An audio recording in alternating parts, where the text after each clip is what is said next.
ಆಶ್ರಯ ಇದ್ದ ಆಶ್ರಯನೇ ಒಡೆದು ಪುಡಿ ಮಾಡಿ ಬೀದಿಗೆ ಒಗಾಸಿ 1 ವರ್ಷ 9 ತಿಂಗಳು ಆಗಿ ಮುಗ್ತಾ ಬಂತು. ಇದುವರೆಗೆ ಅವರಿಗೆ ಅಧಿಕಾರ ಮಾಡಲಿಕ್ಕೆ ಒಂದು ಉತ್ತರ ಕೊಡಲಿಕ್ಕೆ ಇವರಿಗೆ ಅಧಿಕಾರ ಇಲ್ಲ. AC ಅವರು ತಹಸೀಲ್ದಾರನ ಎಂಕ್ವೈರಿ ಮಾಡ್ತಾರೆ, ತಹಸೀಲ್ದಾರ್ಗೆ ಎಂಕ್ವೈರಿ ಮಾಡಿ. ಹಾಗಾದ್ರೆ ಇವರಿಗೆ ತಹಸೀಲ್ದಾರ್ AC ಪವರ್ ಇಲ್ವಾ? ನನಗೆ ಪತ್ರದ ವಿಷಯವೇ ಗೊತ್ತಿಲ್ಲ ಅಂದರೆ ಮತ್ತೆ ಯಾರಿಗೆ ಸ್ವಾಮಿ ಕೊಟ್ಟಿದ್ದೆ ನಾನು ಪತ್ರ? ಬೋಂಡ ಕಟ್ಟಲಿಕ್ಕೆ ಕೊಟ್ಟದ ನಿಮಗೆ? ಹಾಗಾದ್ರೆ ಬೋಂಡ ವ್ಯಾಪಾರ ಮಾಡೋ ಸ್ಥಳವ ಇದು? AC ಆಫೀಸ್ ಅಲ್ವಾ ಇದು? ನಾವೇನು ಪಾಕಿಸ್ತಾನದಿಂದ ಬಂದಿಲ್ಲ ನಮಗೆ ಜಾಗ ಕುಡಿಯಲ್ಲ. ನಮಸ್ತೆ. ನಮಸ್ತೆ. ಮೊನ್ನೆ AC ಅವರು ಬಂದಿದ್ದರು, ಈ ವಿಚಾರದಲ್ಲಿ ಏನು ಮಾತಾಡಿದರು? ಏನಾದರೂ ಭರವಸೆ ಕೊಟ್ಟಿದ್ರಾ ನಿಮಗೆ?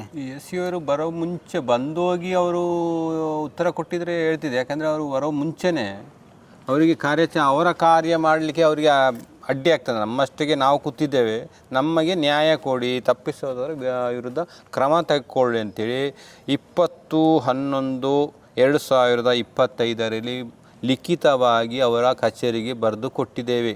ನೋಡಿ, 1 ವರ್ಷ 1 ತಿಂಗಳು 9 ದಿವಸ ಆಗಿದೆ, ನ್ಯಾಯ ಸಿಕ್ಕಿಲ್ಲ.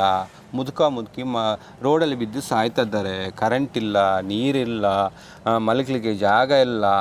ಇದಕ್ಕೆ ಒಂದು ವ್ಯವಸ್ಥೆ ಮಾಡಿಕೊಡಿ. ಇಷ್ಟು ದಿವಸ ಕಾದು ಏನೋ ಉತ್ತರ ಕೊಡ್ತೀರಾ? ಎಲ್ಲ ಬರೆದು ಹಾಕಿ ಸಾಕಾಗಿದೆ ಅಂದರೆ ಮತ್ತು ಬಂದು ಇವರಿಗೆ ಕಚೇರಿಗೆ ಲಿಖಿತವಾಗಿ ಬರೆದು ಕೊಟ್ಟಿದ್ದೀವಿ. ಏನು ನಮ್ಮ ಕುಟುಂಬ ಏನು ನೊಂದಿದೆ, ಏನು ಅನ್ಯಾಯ ಆಗಿದೆ, ಇದಕ್ಕೆ ನೀವು 1 ತಿಂಗಳೊಳಗೆ ಉತ್ತರ ಕೊಡಿ.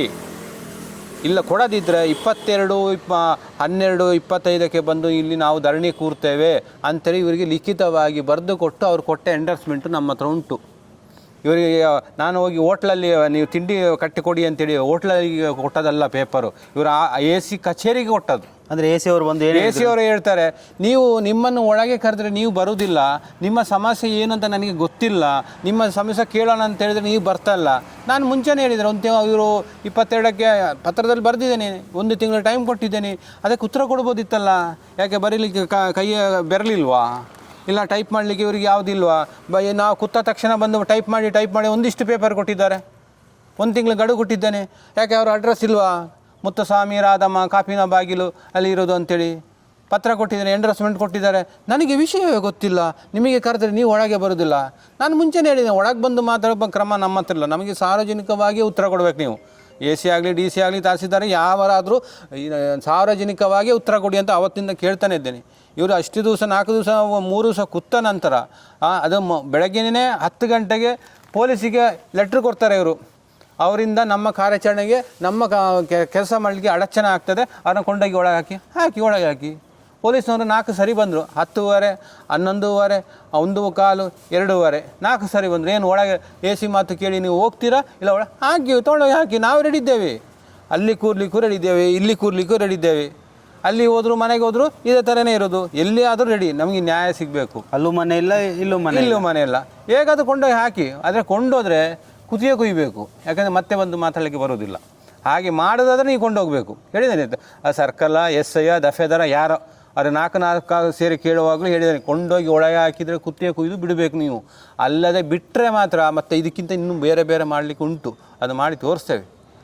ಆದರೆ ನ್ಯಾಯ ಸಿಗಬೇಕು, ನ್ಯಾಯಕ್ಕಾಗಿ ಹೋರಾಟ. ಅಷ್ಟೆಲ್ಲ ಕೇಳಿದೆ. ಇವರಿಗೂ ಸಹ AC-ಗೆ ಹೇಳಿದೆ. ಈಗ ಎಂತ ನಿಮಗೆ ನಿರಾಶ್ರಿತರ ಕೇಂದ್ರ ನಾನು ಎಲ್ಲಿದೆ ನೋಡಿ ಕೇಳ್ತೇನೆ. ನಿರಾಶ್ರಿತರ ಅಂದರೆ ನಾವು ಭಿಕ್ಷಕರಾ?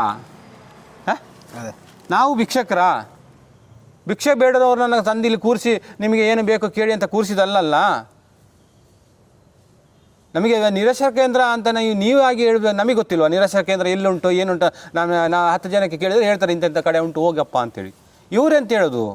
ನಿರಾಶ್ರಯ ಕೇಂದ್ರ ಅಲ್ಲ. ನೀವು ಎಂಥ ಆಶ್ರಯ ಯೋಜನೆ ಅಡಿಗೆ ಅಪ್ಲಿಕೇಶನ್ ಕೊಡಿ. ಇದ್ದ ಆಶ್ರಯನೇ ಒಡೆದು ಪುಡಿ ಮಾಡಿ ಬೀದಿಗೆ ಒಗಾಸಿ 1 ವರ್ಷ 9 ತಿಂಗಳು ಆಗಿ ಮುಗ್ತಾ ಬಂತು. ಇದುವರೆಗೆ ಅವರಿಗೆ ಅಧಿಕಾರ ಮಾಡಲಿಕ್ಕೆ ಒಂದು ಉತ್ತರ ಕೊಡಲಿಕ್ಕೆ ಇವರಿಗೆ ಅಧಿಕಾರ ಇಲ್ಲ. AC ಅವರು ತಹಸೀಲ್ದಾರನ ಎಂಕ್ವೈರಿ ಮಾಡ್ತಾರೆ, ತಹಸೀಲ್ದಾರ್ಗೆ ಎಂಕ್ವೈರಿ ಮಾಡಿ. ಹಾಗಾದ್ರೆ ಇವರಿಗೆ ತಹಸೀಲ್ದಾರ್ AC ಪವರ್ ಇಲ್ವಾ? ನಿವೇಶನವನ್ನು ಒಡೆದು ಮನೆ ಕೊಡಬೇಕಾ? ನಾನು ಎಲ್ಲ ರೀತಿಯಲ್ಲಿ ಕೇಳಿದ್ದೇನೆ. ಆಯಿತು, ರಾಧಮ್ಮ ಮುತ್ತುಸ್ವಾಮಿ ಮೇಲೆ ನಿಮ್ಮ ಹೈಕೋರ್ಟ್ ಆದೇಶ ಏನಿದ್ರೆ ಪ್ರತಿ ಕೊಡಿ, ಅದಕ್ಕೆ ಉತ್ತರ ಇಲ್ಲ. ಆಯಿತು, ಈ ಹಕ್ಕುಪತ್ರಕ್ಕೆ ಏನಾರ ಇದು ಕೊಡಿ.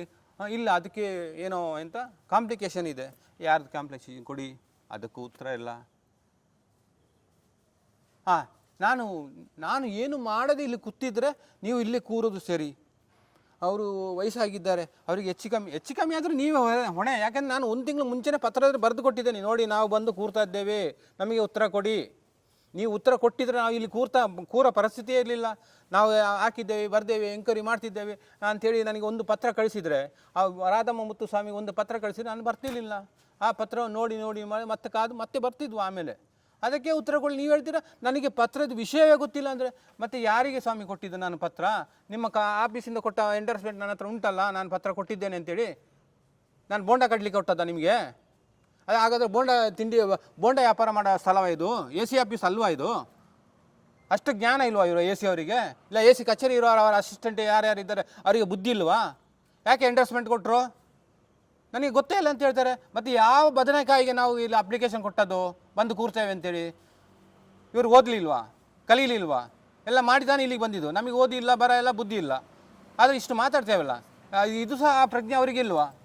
ಮತ್ತೆ ಹೇಳ್ತಾರೆ ನಾನು 15 ದಿವಸ ಕಾಲಾವಕಾಶ ಕೊಟ್ಟಿದ್ದೀನಿ, ಇನ್ನೂ 4-5 ದಿವಸ. ಅವರ ಬಾಯಲ್ಲೇ ಹೇಳಿದ್ದಾರೆ, ಅವರ ಬಾಯಲ್ಲೇ AC ಅವರ ಬಾಯಲ್ಲೇ ಹೇಳಿದ್ದಾರೆ, ಇನ್ನೂ 3-4 ದಿವಸ ಕಾಲಾವಕಾಶ ಉಂಟು, ನೀವು ಹೋಗಿ ನಾವು ಎಂಕ್ವೈರಿ ಮಾಡಿ ತಿಳಿಸಿ.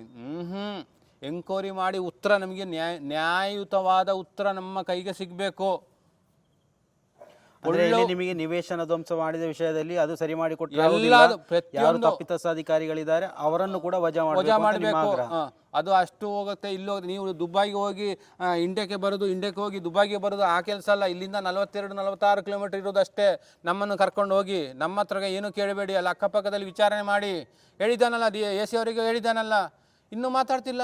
ಇಲ್ಲಿವರೆಗೆ ಒಂದು ನರ ಮನುಷ್ಯರು ಅಲ್ಲಿ ಹೋಗಿಲ್ಲ ಎನ್ಕ್ವೈರಿ ಮಾಡಲಿಕ್ಕೆ ಕೂಡ. ಏನಾರು ಕೇಳಿದರೆ ಯಾರಾದರೂ ಬರ್ತಾರೆ, ಬಂದವರಿಗೆ ಯಾವುದೋ ಹಿಂದುಳಿದ ವರ್ಗದವರು ಬರ್ತಾರೆ, ಮತ್ತವರು ಬರ್ತಾರೆ, ಪೇಪರ್ನವರು ಬರ್ತಾರೆ, ಯಾರು ಬಂದು ಹೋಗಿ ಮಾತಾಡಿಸಿದರೆ ಅದು ಕೋರ್ಟ್ನಲ್ಲಿ ಉಂಟು, ಎಂಕ್ವೈರಿ ಮಾಡ್ತಾರೆ. ಅದು ನಾವೇನು ಮಾಡಲಿಕ್ಕೆ ಬರಲ್ಲ ಅಂತ ಅವರಿಗೆ ಉತ್ತರ ಕೊಡ್ತಾರಂತೆ. ಕೋರ್ಟಲ್ಲಿ ಇದ್ರೆ ಆದೇಶ ಕೊಡಿ ಮೇಡಮ್. ನಾನು ಮೊನ್ನೆ ಕೇಳಿದ್ದೇನೆ, ನಿಮ್ಮ ಕೋರ್ಟ್ ಆದೇಶ ಕೊಟ್ಟರೆ ಹೀಗೆ ಇವರನ್ನು ಇದರಲ್ಲಿ ಸುತ್ತಿಕೊಂಡು ನಾನು ತುಂಬ್ಕೊಂಡು ಹೋಗ್ತಾನೆ. ನಾನು ನಿಮ್ಮ ಮನೆ ಬೇಡ, ಜಾಗ ಬೇಡ, ಯಾವುದು ನಾನು ಕೇಳೋದಿಲ್ಲ ಅಂತ ಹೇಳಿದ್ದೇನಲ್ಲ, ಉತ್ತರ ಕೊಡಿ. ಯಾಕೆ ಉತ್ತರ ಕೊಡಲಿಕ್ಕೆ ತಾಕತ್ತಿಲ್ವಾ ನಿಮಗೆ? ಕೇಳ್ತಾನೆ, ಪ್ರತಿಯೊಂದು ಆ್ಯಂಗಲಲ್ಲೂ ಕೇಳಿದ್ದೇನೆ, ಎಲ್ಲದಕ್ಕೂ ಉತ್ತರ ಕೊಡಿ. ಯಾವುದು ಕೊಡದೆ ಸುಮ್ಮನೆ ನೋಡಿಕೊಂಡು ಸೀದಾ ಹೊಡಿ. ನೀವು ಯಾರು ಮಾತಾಡಿಗೆ? ನಾನು ಅವರ ಮಗ ಅಂತ ಹೇಳಿದ್ದೀನಿ. ಎಲ್ಲ ಗೊತ್ತಿದ್ದಕ್ಕೆ ಮಾತಾಡ್ತಿರೋದಲ್ಲ. ಆವತ್ತಿಂದ ಇವತ್ತುವರೆಗೆ ಬಿಟ್ಟು ಮತ್ತೂ ಸಹ ಉತ್ತರ ಕೊಡೋದಿಲ್ಲ.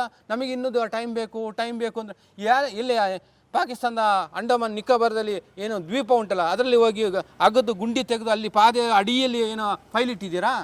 ಅಲ್ಲಿಂದ ತರಬೇಕಾ? ಹೋಗುವಾಗ ಪಾಕಿಸ್ತಾನಿಗೆ ಒಂದು 46 ಕಿಲೋಮೀಟ್ರ್ ಹತ್ತಿರದಲ್ಲಿ ಇರೋದನ್ನು ಹೋಗಿ ಒಂದು ಎಂಕ್ವೈರಿ ಮಾಡಿ ಉತ್ತರ ಕೊಡಲಿಕ್ಕೆ ಇವರಿಗೆ ತಾಕತ್ತಿಲ್ಲ. ಮತ್ತು ಯಾಕೆ ಇವರು AC ಆಗಿರೋದು? ನಾವು ಭಿಕ್ಷೆ ಬೇಡಲಿಕ್ಕೆ ಬಂದವರಾಗೆ ಏನೇ ವೃದ್ಧಾಶ್ರಮಕ್ಕೆ ಆಗ್ತಾರಂತೆ. ಏನು ಭಿಕ್ಷೆ ಕೇಳ್ತಾ ಇದ್ದೇವೆ ಇವರು? ಯಾರೋ 60-70 ವರ್ಷ ಸ್ವಾಧೀನದಲ್ಲಿ ಇಟ್ಕೊಂಡವರು ಜಾಗ ಇವರಿಗೆ ಬಿಟ್ಟು ಕೊಟ್ಟ ಜಾಗದಲ್ಲಿ ಮನೆ ಕಟ್ಟಿದ್ದೇವೆ ಅಂತ ಮೊನ್ನೆ ಸಹ ಅವರಿಗೆ ಬಿಡಿಸಿ ಹೇಳಿದ್ದೇನೆ. ಮೇಲಿಂದ ಮೇಲೆ ಕಾಣ್ತಾ ಉಂಟು, ಉತ್ತರ ಇಲ್ಲೇ ಉಂಟು ಅಂತೇಳಿ. ಇಲ್ಲ, ನಾನು ಎಂಕ್ವೈರಿ ಹಾಕಿದ್ದೇನೆ. ಎಲ್ಲಿ ಕಳಿಸಿರೋದು? ಅಂಡಮಾನ್ ನಿಕೋಬಾರಕ? ಒಂದು ಕಲ್ತವರು, ಒಂದು AC ಹುದ್ದೆಯಲ್ಲಿ ಇದ್ದವರು ಈ ಒಂದು ಸಮಾಜ ಒಂದು ಉತ್ತರ ಕೊಡಲಿಕ್ಕೆ ಗೊತ್ತಿಲ್ಲ ಅವರಿಗೆ. AC ಅಂತೆ. ದೊಡ್ಡ ಕೇಳ್ತಾರೆ, ಪೊಲೀಸಿಗೆ ಲೆಟ್ರ್ ಕೊಡ್ತಾರಂತೆ, ಒಳಗೆ ಹಾಕಿ. ಆಯಿತು, ಒಳಗೆ ಹಾಕ್ಸಿ ಅಂತ ಅವ್ರ ಹತ್ರ ಕೇಳಿದ್ದೇನೆ, ಪೊಲೀಸಿಗೆ ಹೇಳಿದ್ದೇನೆ. ಹಾಕಿ ಒಳಗೆ ಹಾಕ್ಸಿ, ಏನು ಮಾಡ್ತೀರಾ ಮಾಡಿ ನೀವು ನೋಡಿ, ಅದಕ್ಕೂ ದಾರಿ ಉಂಟು, ನಾವು ಮಾಡ್ತೇವೆ ಮುಂದೆ. ಒಂದು ಬಡ ಅವರಿಗೆ ಮನೆ ಇದ್ದಾನೆ ಹೊಡೆದು ಪುಡಿ ಮಾಡಿ ದಾರಿಗೆ ಹಾಕಿಬಿಟ್ಟು ಈಗ ಹೇಳ್ತೀರಾ ಎಂಕ್ವೈರಿ ಮಾಡಲಿಕ್ಕೆ ಸಮಯ ಬೇಕು. ಎಷ್ಟು ಸಮಯ ಬೇಕು? ಯಾವ ಊರಿಗೆ ಹೋಗ್ತೀರಾ? 46 ಕಿಲೋಮೀಟ್ರು, ಬೆಳಗಿಂದ 10 ಸಾರಿ ಹೋಗಿ ಬರಲಿಕ್ಕೆ ಆಗ್ತದೆ ಇಲ್ಲಿಗೆ. ನಾವು ಬರೋದು ಬೇಡ, ನಮ್ಮನ್ನು ಇಲ್ಲೇ ಬಿಟ್ಟಾಕಿ, ನೀವು ಹೋಗಿ. ಬೇಡ, ನಿಮ್ಮ ಗಾಡಿಗೆ ಪೆಟ್ರೋಲ್ ಇಲ್ಲದಿರೋ ಪರವಾಗಿಲ್ಲ, ನಾವು ಪೆಟ್ರೋಲ್ ಹಾಕಿಸಿ ಒಂದು ಗಾಡಿಯನ್ನು ಕರಿತೇವೆ, ನಮ್ಮೊಟ್ಟಿಗೆ ಬನ್ನಿ. ಯಾವುದಕ್ಕೂ ಉತ್ತರ ಕೊಡೋದಿಲ್ಲ ಅಂತ ಹೇಳಿದ್ರೆ, ಯಾವುದಕ್ಕೂ ರೆಡಿ ಇಲ್ಲ ಅಂತ, ಯಾವುದಕ್ಕೂ ಇಲ್ಲ ಅಂತ ಹೇಳಿದರೆ ಹಾಗಾದ್ರೆ ನಾವು ಇಲ್ಲಿ ಸಾಯ್ಬೇಕಂತನಾ? ಸಾಯ್ಲಿಕ್ಕೆ ರೆಡಿ. ಸತ್ರ ಇದೊಂದು ಹಿಸ್ಟ್ರಿಯಲ್ಲಿ ಅದು ಸಾಯೋಕ್ಕಿಂತ ಮುಂಚೆ ಎಲ್ಲದು ಬರೆದಿಟ್ಟೆ. AC-ಯಿಂದ ಇದ್ದು, DC-ಯಿಂದ ಇದ್ದು, ತಾಲೂಕು ಆಫೀಸಿಂದ ಪ್ರತಿ ಪೊಲೀಸ್ ಇದರಿಂದ ಎಲ್ಲರ ಒಂದು ನಮಗೆ ಯಾರ್ಯಾರು ಉಂಟು ಅದನ್ನು ಬರೆದಿಟ್ಟೆ ಹೋಗೋದು. ಹಾಗೆ ಹೋಗೋದಿಲ್ಲ. ಅವರ ಇದರಲ್ಲಿ ಹೋದ್ರೆ ಹೋಗಲಿ, ಯಾರು ಕೇಳಲಿಕ್ಕೆ ಜನ ಇಲ್ಲ ಅಂತೇಳಿ. ಯಾರಾದರೂ ಬರ್ತಾನೆ, ನಾನು ನನ್ನಂಥವ್ನು ಇನ್ನೊಬ್ಬ ಬರ್ತಾನೆ ಮತ್ತೆ ಕೇಳಲಿಕ್ಕೆ, ಬಂದೇ ಬರ್ತಾನೆ, ಬರೋದೇ ಇರೋದಿಲ್ಲ. ಕಟ್ಟಿ ಕೂತ ಮನೆ ಆಶ್ರಯನ ಒಡೆದು ಪುಡಿ ಮಾಡಿ ಬೀದಿಗೆ ಒಗಾಸಿ ಬಿಟ್ಟು ಹೀಗೆ ಹೇಳ್ತಾರೆ, ಆಶ್ರಯ ಯೋಜನೆ ಪತ್ರ ನಿಮಗೆ ಅರ್ಜಿ ಕೊಡಿ, ನಾವು ಅದರ ಮುಖಾಂತರ ನೋಡ್ತೀವಿ. ಮತ್ತು ಈ ಜಾಗ ಯಾರಿಗೆ ಮಾಡಲಿಕ್ಕೆ ಯಾರ ಹಿಂದೆ ಇದ್ದೀರಾ ನೀವು? ಯಾರು ನಿಮ್ಮ ಹಿಂದಿದ್ದಾರೆ? ಈ ಜಾಗ ಯಾಕೆ ನಾವು ಅಲ್ಲಿ ಕೊಡ್ತೇನೆ, ಇಲ್ಲಿ ಕೊಡ್ತೇನೆ, ಅಷ್ಟು ಕೊಡ್ತೇನೆ, ಇಷ್ಟು ಕೊಡ್ತೇನೆ ಪ್ರತಿಯೊಬ್ಬರು ಹೇಳಿ ಕಳಿಸ್ತೀರಾ? ನಾವು ಬೇರೆ ಕಡೆ ಕೊಡ್ತೇವೆ, ಬೇರೆ ಕಡೆ. ಅಂದರೆ ಈ ಜಾಗ ಮಾಡಲಿಕ್ಕೆ ಯಾರ ಹಿಂದೆ ಒಪ್ಪಿಕೊಂಡು ಯಾರ ಹಿಂದೆ ಇದ್ದೀರಾ? ನಿಮಗೆ ಎಷ್ಟು ಕೊಟ್ಟಿದ್ದಾರೆ? ನಮಗೆ ಕೊಡಲಿ ತಾಕತ್ತಿಲ್ಲ. ಅದನ್ನು ಕೇಳಲಿಕ್ಕೆ ಒಳಗೆ ಕರಿತೀರಾ ಏನೋ ಅದು ಗೊತ್ತಿಲ್ಲ. ಅದನ್ನು ಮೊನ್ನೆಯಿಂದ ಹೇಳ್ಬೇಕಂತಿದ್ದ, ನನಗೆ ಮರ್ತೋಯ್ತು ನನಗೆ. ಅದನ್ನು ಮಾತಾಡಲಿಕ್ಕೆ ಅಂತ ಒಳಗಾಗ್ರಿ, ಅದು ಕೊಡುವಷ್ಟು ಕೆಪಾಸಿಟಿಯಲ್ಲಿ ನಾವಿಲ್ಲ. ಅದು ನೀವೇ ಕಟ್ಟಿಕೊಡಬೇಕು. ಕಟ್ಟಿಕೊಡುವವರೆಗೆ ಬಿಡುವುದೂ ಇಲ್ಲ. ಏನು ಈ ತಪ್ಪಿಸ ವಿರುದ್ಧ ಏನು ಅಧಿಕಾರಿಗಳಿದ್ದಾರೆ ಅವರನ್ನು ಅಮತ್ತು ಮಾಡಲೇಬೇಕು. ಅದು ಅಲ್ಲಿ ಇದು ಇಲ್ಲಿ ಅದು ನಮಗೆ ಕಾನೂನು ನೀವು ಕಲಿತು ಬಂದಿರ್ಬೋದು, ಆದರೆ ಸಾರ್ವಜನಿಕವಾಗಿ ಎಲ್ಲರೂ ಹೇಳ್ತಾರೆ ಹೀಗೆ ಹಾಗೆ ಅಂತ, ಅದನ್ನು ನಾವು ಕೇಳ್ಕೊಂಡಿದ್ದೇವೆ. ಅದೇ ರೀತಿ ನೀವು ಮಾಡಿದರೆ ಸಾಕು.